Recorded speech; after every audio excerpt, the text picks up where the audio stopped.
Hello, ladies and gentlemen. This is Dr. Mary Payton with All About STEM Radio. As you know, I come to you every Wednesday from 6 to 7 p.m. here on the Blue Stream. And summer is slowly coming to a close for some of us. I mean, those of you who are still teaching, because you know I retired, kind of. Um, some of you have to go back in the next week or so for your in services, and then you get your lovely kids back.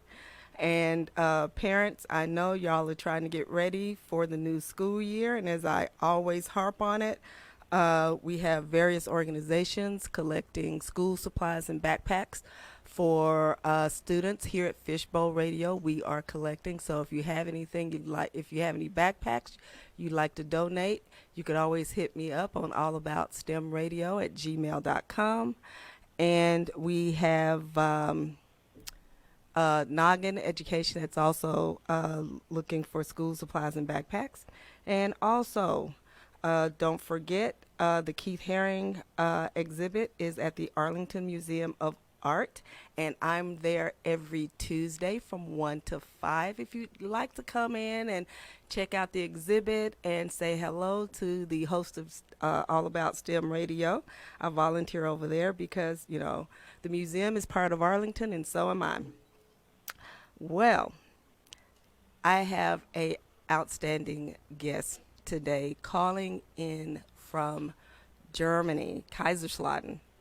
Now I've been stationed there. Obviously, I've been to Germany, but this is a wonderful STEM educator, STEM writer, and a STEM teacher. So I'd like to introduce to you Erin. Hello, Erin. Would you say hello to our guest? Hi, good evening. Thanks, everyone, for listening in, and thanks, Dr. Payton, for having me on the show tonight. And yeah, it's nighttime there for her. It's what time is it there? About 12 o'clock? It's 1 in the morning. I took a little nap, and then I'm here to talk with all of you. Oh, my goodness. Oh, well, I'm sorry to keep you up, but I'm so excited to have you. So excited. So if we would you tell my listeners a little bit about you and how you came to be in Germany? Yes, I'd love to do that. So good evening. As Dr. Payton mentioned, I'm a STEM author, educator, and located in Germany. My family and I are lucky enough to kind of travel the world and move around. So we've started in Washington, D.C., made our way to South Korea, and now are in Germany. And as a writer who focuses on science, technology, engineering, and math, I get to do that job from anywhere in the world. So that's allowed me to travel and then also see how different countries and kids and schools are thinking about them. Okay. So, how long have you been in the STEM background? Yeah, so I started studying actually psychology, and then I moved into education, focusing on science literacy.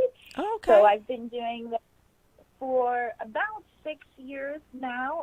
Just published my third book, but also published kind of blogs on this topic. I've been in and out of the classroom, so doing formal education in this area as well as informal education. So I would say this is probably my 6th year. Now, my brain just stopped. You talked about being in STEM literacy. What age groups have you primarily worked with? So I primarily work with the primary students, so Okay. K through middle school. I've done writing workshops because I do technical writing for high schoolers, but I think my sweet spot is at K through 5 age, where we find it's really critical for boys and girls to be exposed to STEM and all of the skills and subjects that are involved with that before they get to that middle school age, and some of them decide that they maybe aren't interested in STEM, or they stop pursuing STEM. So I like that. K through fifth age, I say that's where representation matters in STEM. And so a lot of my writing and my illustrations and my workshops focus on sharing the diverse faces of STEM and exposing people to different STEM skills. Now, I've looked over your books, and I love them. I love how you have them illustrated and pulled together. But I like what you're saying about working with starting in kindergarten, and that is starting to be a big thing everywhere. You know, although we do a lot with our kids in STEM, a lot of us really don't focus on the fact that K through second grade really need to have that STEM foundation, and I think that is a very important age to start. What do you think about that? Yeah, I think you're right. I think what we see as educators, right, is that the STEM initiatives and the STEM pipeline that we often talk about, we focus on the middle school and the high school age, and then what happens with college and then into careers. And we forget that really the STEM pipeline begins at kindergarten, if not before. And most kids share those kind of STEM skills in kindergarten. So you'll see things like curiosity. You'll see things like them wanting to problem solve. You'll see things like wanting them to be creative. You'll see things like working on how to communicate, right, both orally and written. And so this is kind of the time when we need to take that natural curiosity and creativity and expose them to science and the questions that are happening in our world. And so if we miss that age, I think in the STEM pipeline discussion, we're actually really missing out on the future generation. So that's why I like to focus on those younger ages. And I think as educators, oftentimes we hear from parents or from even other educators that, well, that's too young, right? They can't understand these concepts. The science concepts are difficult. And I encourage people to just think back actually to the natural curiosities and things that children have at that age and what we ask them to do on a daily basis in those grades and what they're learning. Those are all STEM skills if we just kind of shift our framing around what science, technology, engineering, and math are and how to implement those in our classroom. Because I think sometimes we get stuck into this subject-oriented mindset for middle schoolers and high schoolers, and that might not be as applicable to the K through fifth. And you're so right, because when you're dealing with pre-K, K, first grade, and let's say you're talking about force, you know, just blowing bubbles is a lesson in force. If you blow harder, you're going to get a bigger bubble. If you blow lighter, you're going to get smaller bubbles. Throwing a ball off of a wall and it comes back to you, same thing. But, you know, we don't teach them that. We just teach them, okay, here's a ball, throw a ball. You know, teaching them left, right, in movements, that's some way anatomy and physiology, but we don't tell them that. Or we're talking about, you know, how not to spread germs. And I think that's a big thing, because I'm saying we need to build some STEM vocabulary very young so that our kids won't. We need, Go ahead on. I was just going to say, yeah, we need to encourage kids and not get scared of the big science words, right? Yes. And I think one good example, look at all the young preschoolers and kindergarten kids who can name dinosaurs, right? Yes. The scientific names of dinosaurs. And there are kids out there who can do that and love that. And so if we share and encourage that vocabulary to go with what they're doing, like those great examples of movement, I think that we'll be surprised by kids more often than not how much they can absorb. And I think two other great examples, just to add to your list, right, is most kids are doing puzzles at those ages or even earlier, and they're also building and excited about Legos, right? Those are two gateways to not only problem solving, but engineering, to trying again, to creativity, to building off other people's ideas, Yes. right? And connecting with what they've built. And so if we empower kids with the language and some understanding of what they're doing, I think we can really build that STEM future. And we shouldn't discount their natural kind of curiosity and knowledge base that has already begun at that age. And you're so right.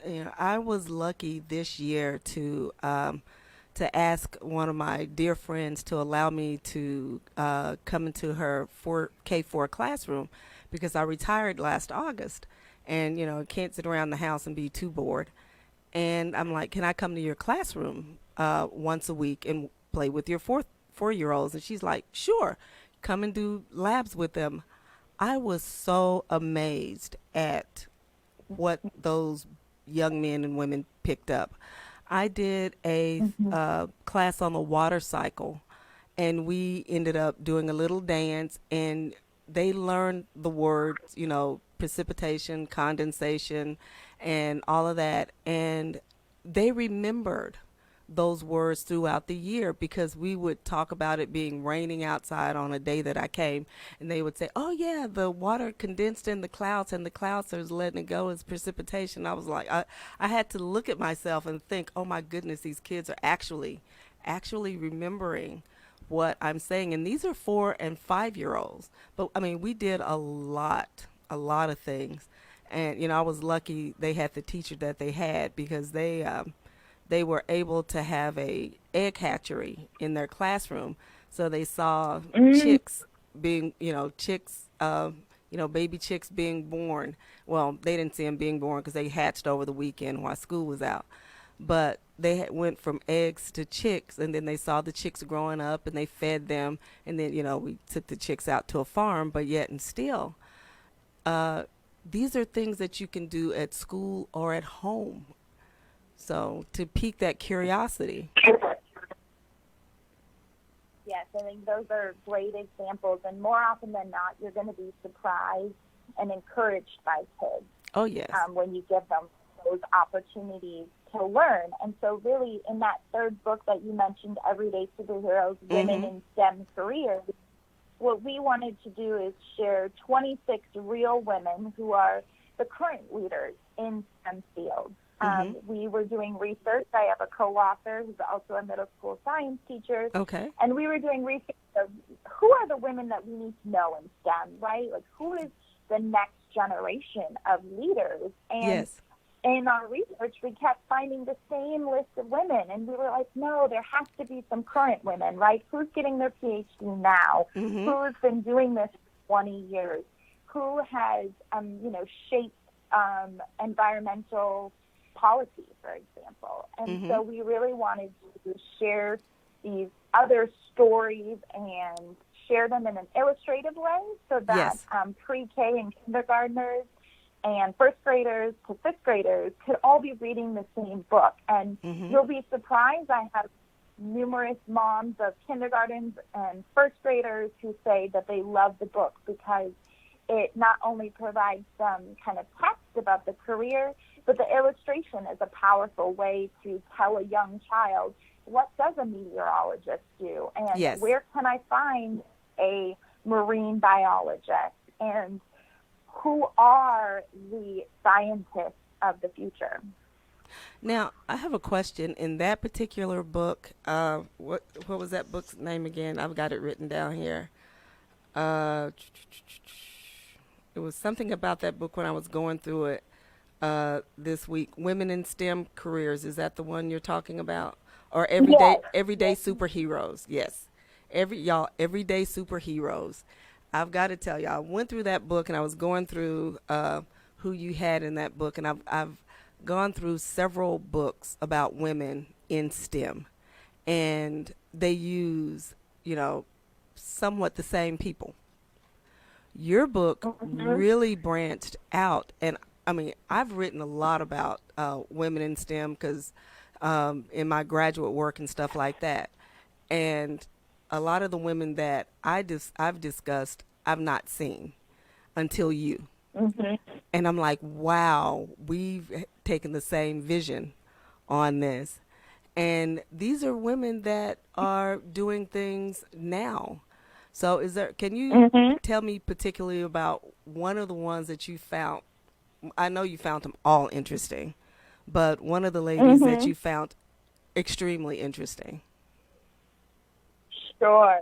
Yeah. So, like I said, this was about actually 2 years of research. Uh-huh. So, after like you reading about the same women over and over, I really wanted to find out who are the leaders now, who's doing this work now. So, Mhm. ironically, I actually went from the traditional mode of research, right, the library and Wikipedia and reading blog articles, right, to see who's featured, and I went to Twitter.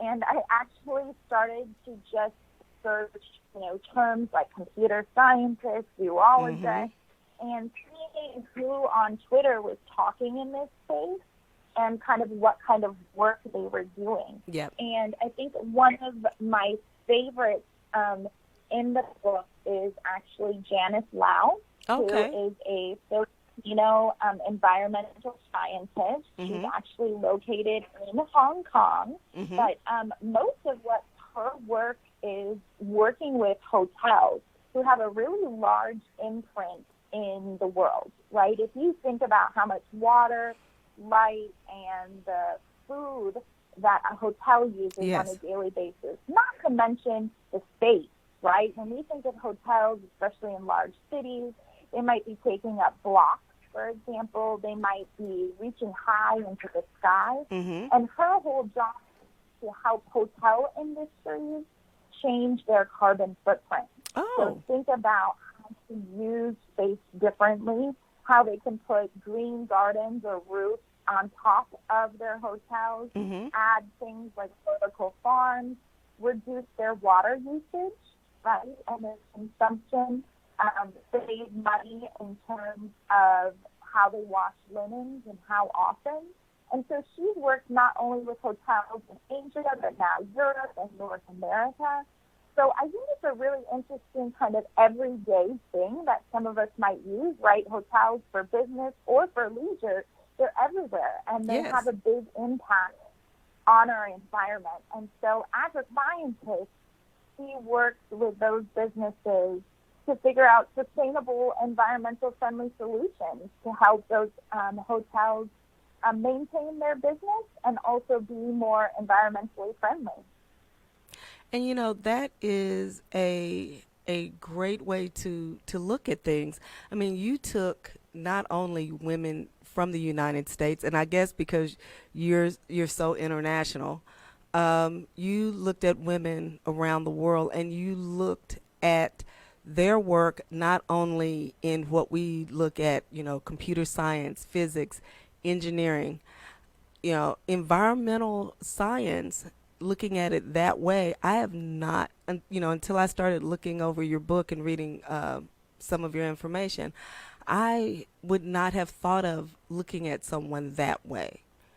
I mean, just looking at her research, looking at her studies, looking at what she does, that has brought a whole new vision to things that some of our kids can do. Because when we look at environmental or talk about environmental, we talk about pollution, we talk about recycling, but we don't really talk about, and we do talk about the individual carbon footprint, but we don't talk about the massive carbon footprint of a hotel or of Mm-hmm. any other type of industry. And I totally enjoy what you're doing about that. I mean, or what you're bringing to the forefront.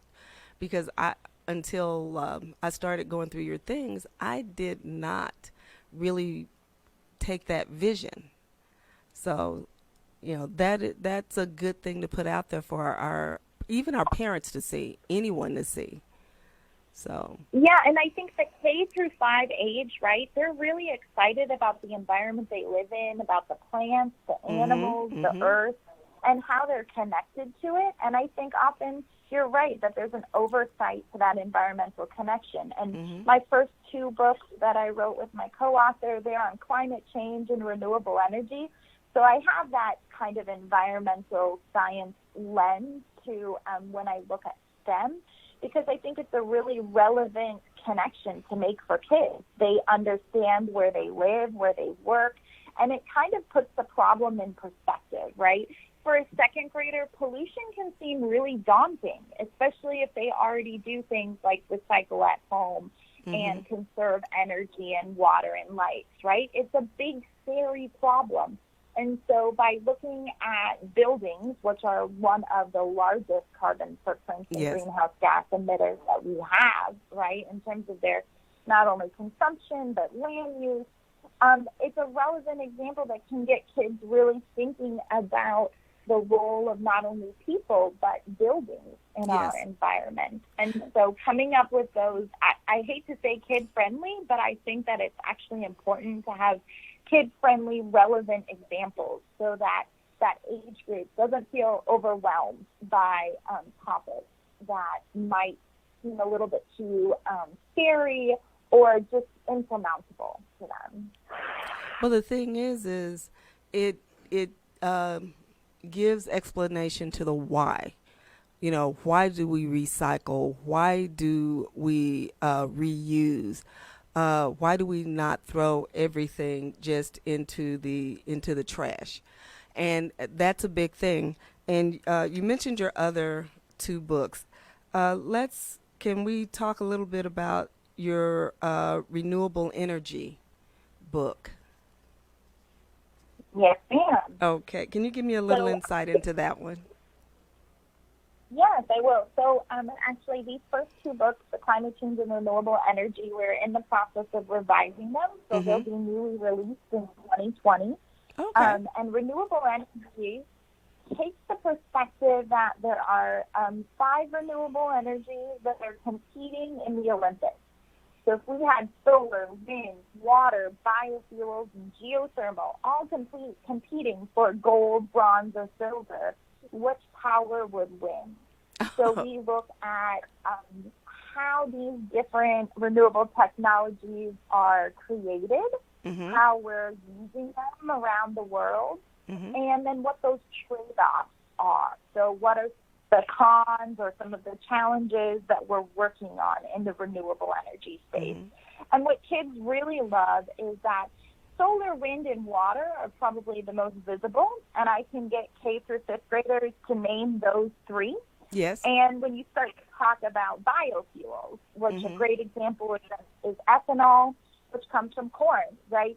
Kids, their minds are blown that corn is in our gas, and that when they go to a gas station, they might be seeing corn come out of that gas tank, right? And so it's a fun way to kind of get kids thinking beyond just the traditional renewable energy and learning about biofuels and geothermal. And in the classroom, there's lots of opportunities with STEM then to build a wind turbine or a solar cooker pizza oven, right, for example. So then kids can actually see the power of some of these renewable technologies that are featured in the book. Yeah.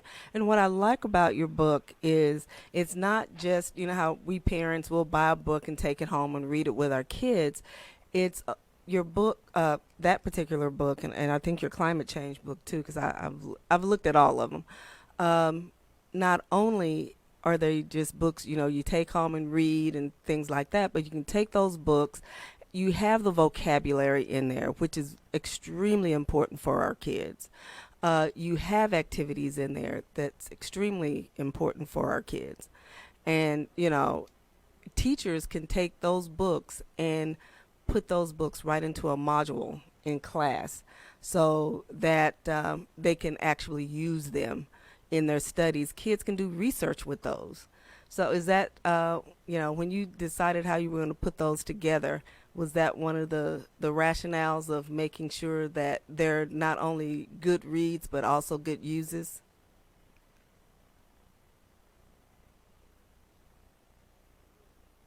Erin, did I lose you? Hello?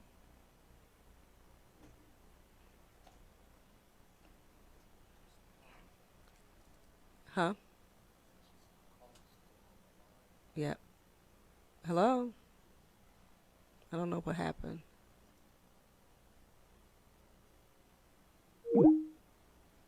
Okay. Well, we've lost. Okay, she's back. All right, Erin, can you hear me? Yes, Okay. I can hear you now. Lost you for a minute. No, I was talking about how you designed your books with the Yes, vocabulary, and they're not only a book for reading, they're also a book for resource. They're a tool for teachers, they're a tool for parents, and they're good readings for kids. Um, did you design your books to be, you know, such a great resource, not only to kids and parents, but also to teachers?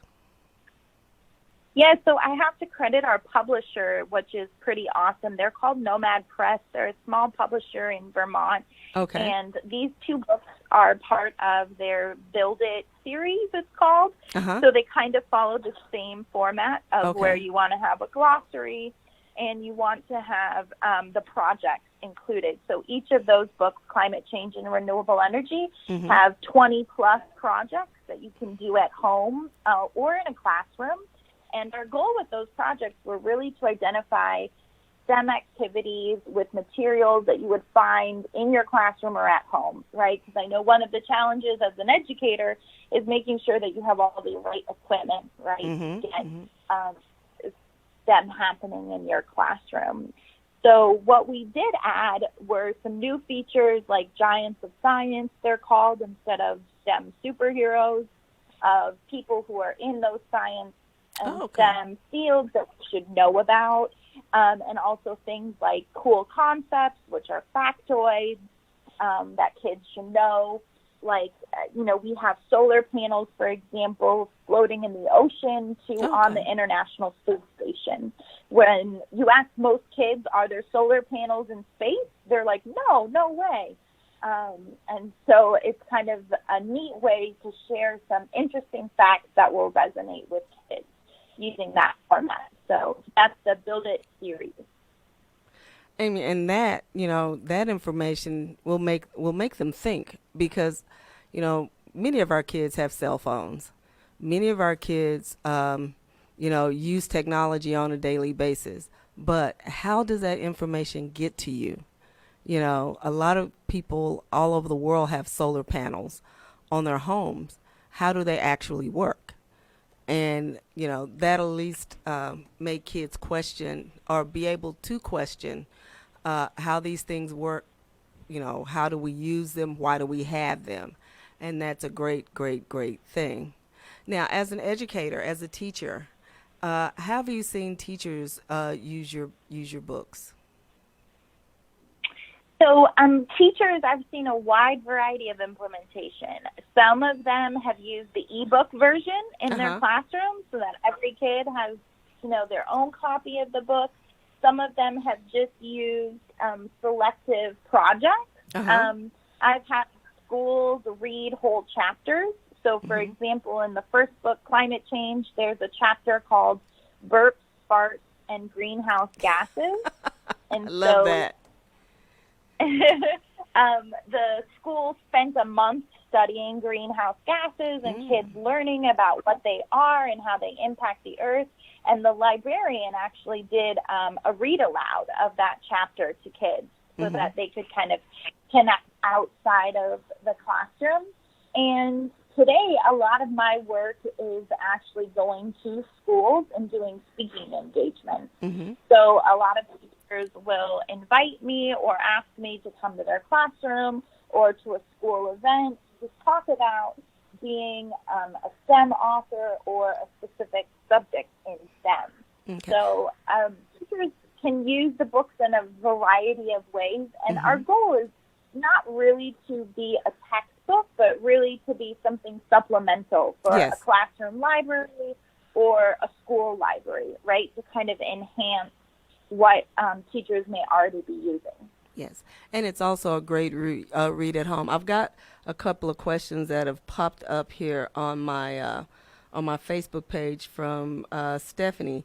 She says, "Can we find these books on Amazon? And what are what I mean what are these titles again? Okay, I was reading that all wrong. So she wants to know, can you find the books on Amazon?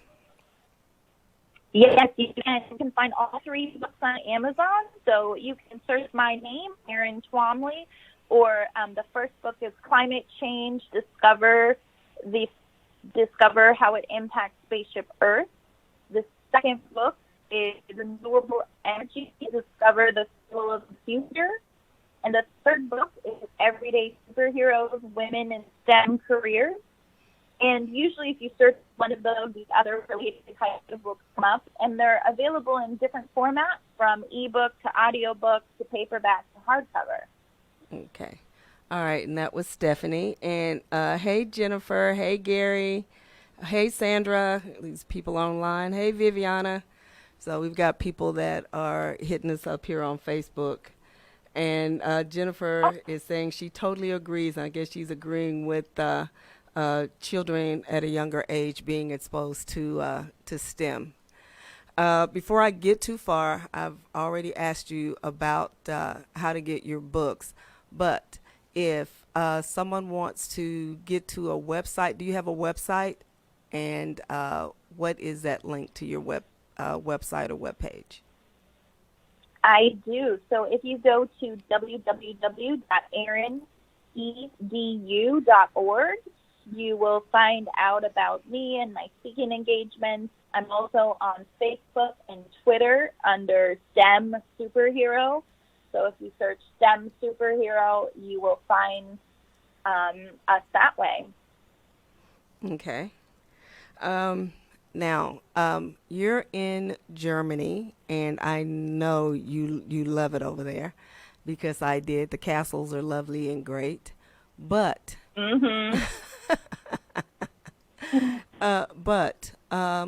being there, how do the kids accept, the STEM education? I know you're working with the Department of Defense Education Agency, but how is STEM, really portrayed within the Department of Defense Education Agency with our kids? So I think what's great about Germany is that Germany is one of the world's leading recyclers. It's one of the world's leading users of renewable energy. They just closed all of their coal plants in the past year, meaning there are no more working coal plants. So there are right examples right where our military kids live in Germany that you can share with them and that they can actually see. Most kids live in a village that has at least one wind turbine. Yep. And they can actually visibly see them on a daily basis. So what's exciting about that is that there's relevant examples for many of these kids who, in the U.S., they may not see some of these things, right, depending on where they live and where they're coming from.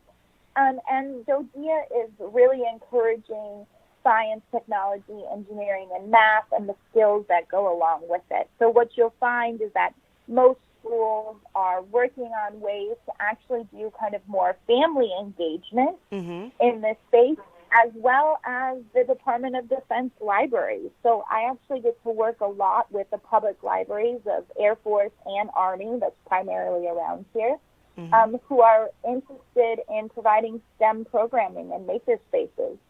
So we're doing things like Lego Building Tuesday or Makerspace Wednesday, where we have cardboard and little bits and robots for the public to come out and engage. And what I find oftentimes is that parents don't know what STEM is. They want to encourage it, right? Yes. They want it in their kid's classroom, for example, but they're like, I don't know what to do, right? And so part of the barrier is empowering parents to feel comfortable. And so to all the parents out there, I would say the easiest way to get involved with STEM is to open a book. And that's really why I'm a STEM author, because you can learn about not only all the different subjects, but all the different skills that are needed in STEM by just opening a book and learning with your kid. It's okay to not love math or be a scientist yourself or not like bugs. Those are common things I hear all the time. Yes. But all you need to do is really open a book with your kid to really start exploring STEM. So I do a lot of work also with Girl Scouts, and as you know, many Girl Scout leaders are parents, and so doing trainings with them and getting them exposed to different science, technology, engineering, and math activities is a great way to kind of help our kids.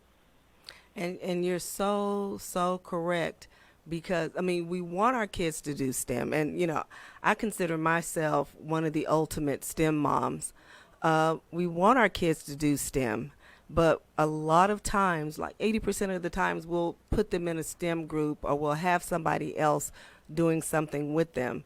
I've always did things with my kids. Now, yes, I've sent them to different camps too, but yet and still, if it was something they wanted to try and it didn't blow up the house, we normally did it. But as parents, we do, as moms and dads, we do have to do things in STEM with our kids. It can be something as simple as growing a garden, or as simple as making a solar hot dog cooker with a Pringles can. But and it doesn't have to cost a lot of money. It's just getting their minds thinking about reusable things that we have at home.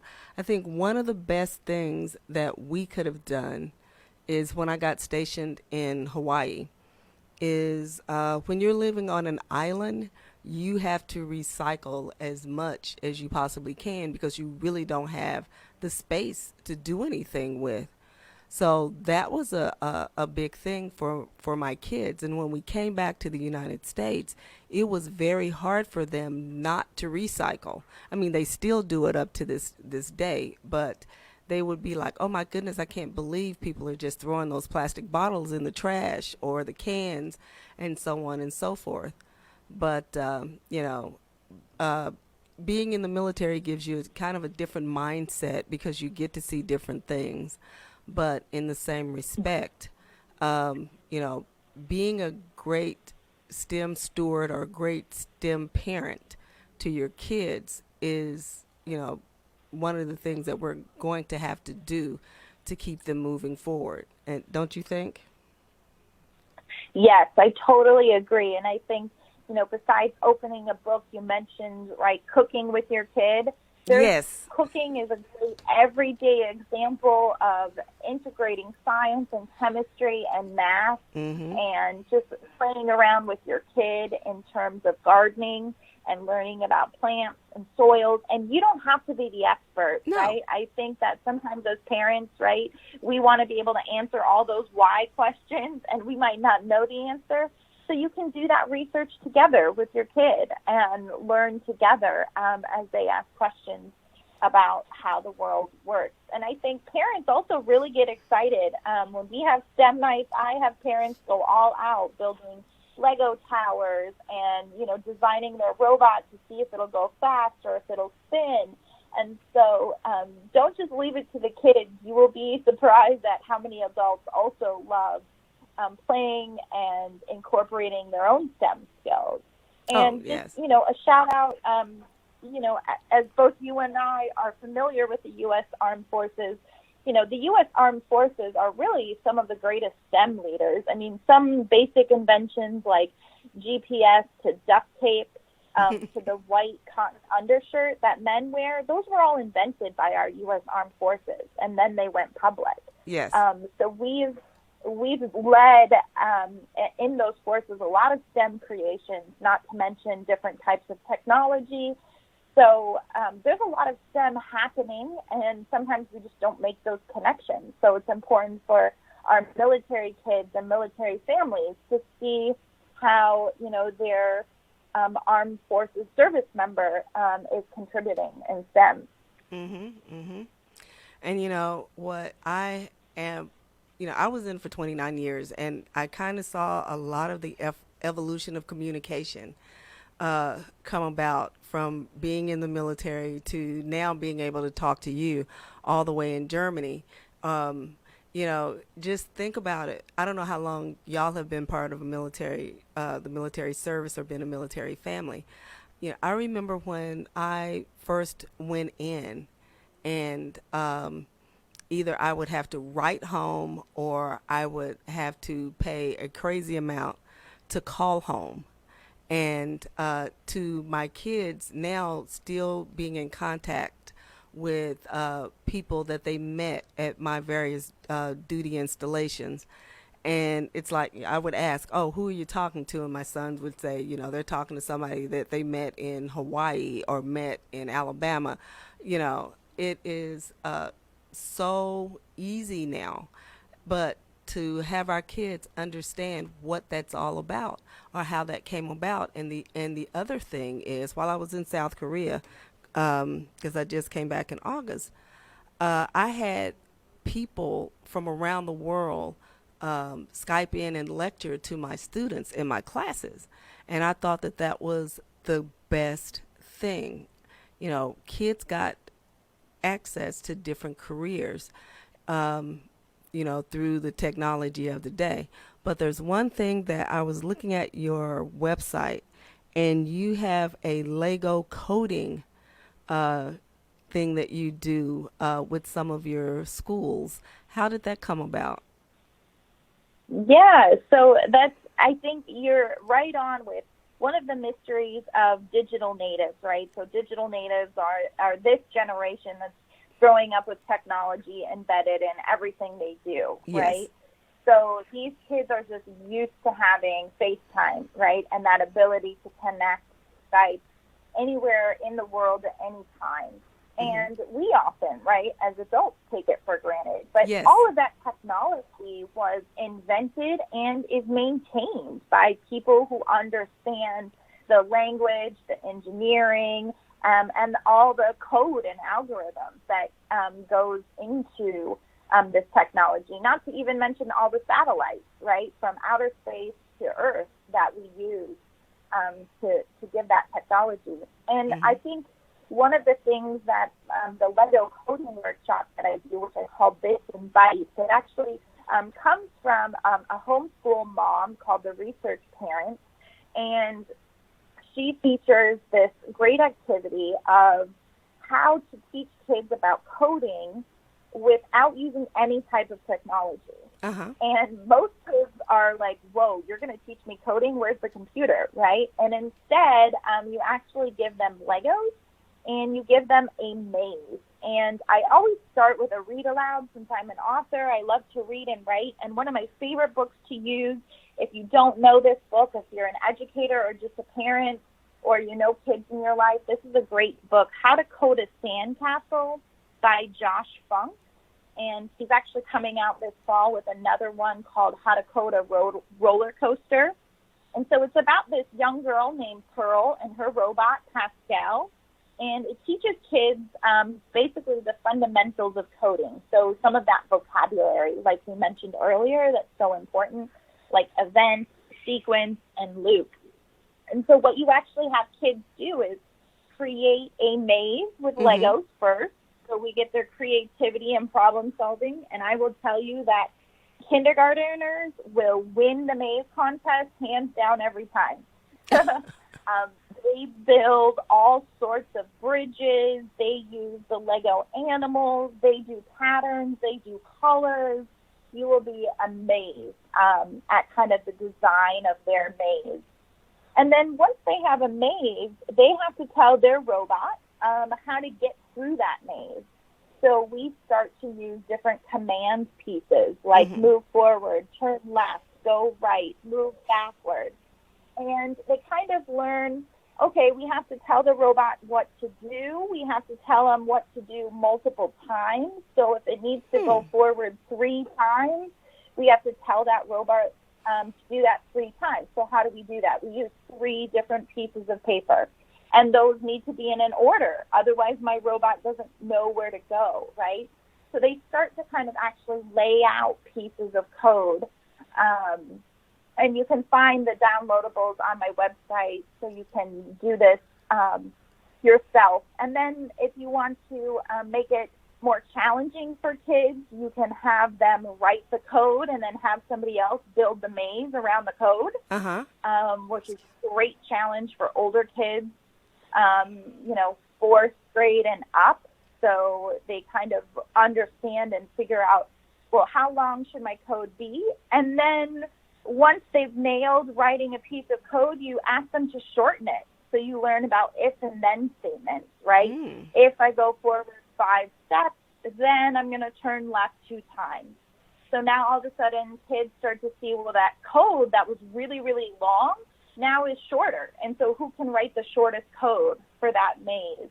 And so they kind of see those concepts of what coding looks like by looking at different events and how they're ordered. Okay. Well, I've already downloaded that because I was looking at that. And I'm like, I was looking at it, and then I downloaded it, and it's got the papers and the sheets and everything that goes with it. Yep. You just have to have the Legos. And then I started looking up other Pinterest things that were similar, and I'm like, this is so cool. I really need to get a life, but I mean, I thought that was like the neatest thing. Now, it's great, especially because schools, right, have challenges with computers or Wi-Fi, and or public libraries, right? So I often found, well, I'd love to teach these kids coding, but I can't get the technology I need. And so most schools have Legos or an opportunity to use public library Legos. And so it's just a great way for both teachers and students to really take a step back and actually remove that technology and actually understand what coding is, which is really, it's a series of statements, right, telling that piece of technology what to do. And for kids, they actually get to see it, right, and they built it. And then a great, next step is you can take them to a computer and use things like Scratch Junior, to actually, develop something else out on a computer. So there's lots of great things to do coding out there. This happens to be one of my favorite. I've done it with a room full of about 100 people, from kindergartners to 8th graders. You can do it with every age, and I promise you will be wowed by what they can produce. And just a hint, I laminate all my mazes. So if you print out the mazes with different ones, you just laminate them, and that way you can reuse them over and over again. So it's not a problem, and you laminate the command codes, and you are set to go.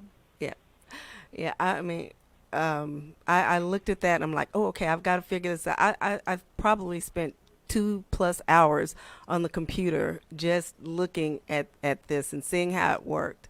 So thank you for sharing that. I am going to share your website, if you don't mind, with my audience on the All About STEM Radio Show Facebook page, because, I mean, my listeners aren't just from the United States. They're from all over the world. Maybe we'll hit somebody from Germany that will want to connect with you. But we have about 5 minutes left, and I have to bring this up because you sent me an email about flashcards in support of your book, Everyday Superheroes. When are those coming out, or have they come out? Give me some news. Yes. So let me tell you about those. Those are actually, we call them STEM trading cards. We are in partnership with Science Delivered, which is a nonprofit in California and Virginia that developed this really awesome thing, right? Kids love to collect Pokemon or baseball cards, right? And they said, well, what if we put STEM people on collectible cards? So they've been doing this for about the past year. And so we partnered with them to feature 6 of our STEM superheroes on these trading cards. And we're in the midst of a Kickstarter campaign right now. Yeah, I saw that. So if you go to Kickstarter or to STEMtradingcards.org, you will see the trading cards that are available. And one of my goals is to develop a Women in STEM trading pack, so that it could be for your classroom, featuring all different women working in all of these areas. So check out STEMtradingcards.org. They're a great nonprofit, and all of the Kickstarter proceeds go to their programming that they offer, and they give out these trading cards to their teachers and students. Okay. All right. I'm excited about that. When you sent that, I looked at that. I'm like, this is going to be very, very, very nice. Well, we have a couple of minutes left. So is there anything you'd like to put out to my audience before we go? Sure. I think the one last thing, it's, summertime and you're getting back to school. So I just want to encourage you to not get overwhelmed by science, technology, engineering, and math, but think about the simple ways that you can integrate it into your classroom, whether it be through a new book or through a new project. I hope you'll find some activities or insights on the website. I'm happy to connect with you or share more about being an author with your classroom. So you can visit my website. And thank you, Dr. Payton, for having me and sharing your love of STEM with all of us on your radio show. It's You're so welcome. Great to have leaders in this space and amplify the voices of all of us who are working in this space. Okay. Well, ladies and gentlemen, this has been another wonderful show. Please, please, please go to erin.edu, and that is Erin, not spelled like my son's name because it's the female version of Erin. ERIN.edu, not .edu, ERIN.edu. Is that .com or .org? .org, ma'am. Okay, that's .org. And, I mean, you'll get to see Erin. You'll get to see some of the things she does. Go to her page where she has, where she talks about, coming out and speaking in classes and things like that. You'll find some great information there. Look up her books. You can get them on Amazon. And do you know when you're going to have your cards out yet? Or are they already out? They will be in the fall. Kickstarter is where you can pre-order them. So Okay. You can pre-order them via Kickstarter. Mm-hmm. So I am so excited about seeing those. Well, Erin, I'm going to say good night to you, or early good morning, because it's almost 2 o'clock there.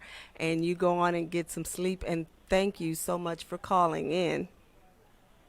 Well, thank you, Dr. Payton, and thanks to all the listeners and the STEM superheroes who are doing this work every day, whether it's in your family home or a classroom. Okay. All right. Good night. Okay. Hey, Mercy. I see you joined us. I hope you got my second book, Taylor STEM Adventures Texas, because you've always been a great supporter of me. Well, ladies and gentlemen, this is the end of another great show of All About STEM Radio. And don't forget, I will be back next Wednesday with Miss Mary Bruce here from 6 to 7 o'clock. And I will see you then. Thank you. Bye-bye.